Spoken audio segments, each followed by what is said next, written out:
Hey class, so some of you have been asking about problem number 1 on the homework, and so I thought I'd give you guys a few pointers focused primarily on parts C and D, because some of the algebra gets a little bit tricky here. But what we have here is a situation where we're asked to determine the length of this Martian's pendulum. And so we're told things about what its period is. So T is given to us. T is a given. All right. And then we're also told what the acceleration due to gravity is on Mars. So that's given to us. And we know what 4 and pi are, or excuse me, 2 and pi are. Those are just numbers. So anyway, what we're trying to find is the length. And we're given the equation for the period of a pendulum. The period t is equal to 2 pi multiplied by the square root of L divided by G.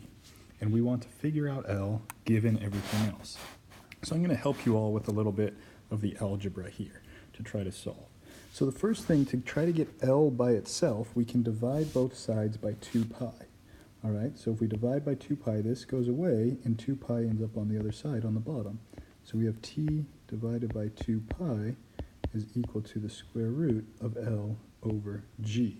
Now to get rid of that square root, we have to square both sides. So we square all of this and all of this. So I'm going to continue up here since I'm running out of space, but as you can see, if we square t, we get t squared divided by, and if we square 2 pi, we get 2 squared, which is 4, and pi squared also, and that's equal to L divided by G, and then we can multiply both sides by G. That's a G. Okay, that's ugly. Let's fix that a little bit. Erase that. All right, let's try again. So multiply both sides by G. All right, so what we get is these G's cancel, and we're left with an equation. L equals G times t squared divided by 4 pi squared. So that is a box-worthy equation that you can use to solve by plugging in the numbers that you're given. Okay? And then on part D, we're now asked to try to find the gravity with a new period. All right? So we're going to use the same basic process to try to solve. All right? So we go through squaring and everything, just like we did before. So we had t squared, if you remember, over, not 2, but 4. Let's erase that guy. Over 4 pi squared equals L divided by G. Now we wanted to get the G by itself, so in this case we can multiply it over again.